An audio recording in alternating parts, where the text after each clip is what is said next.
нашла в холодильнике черную редьку. Сейчас буду вырезать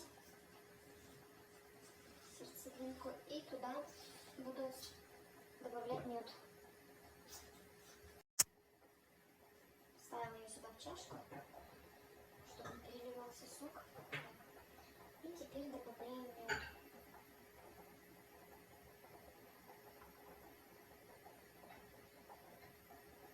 Ну и все.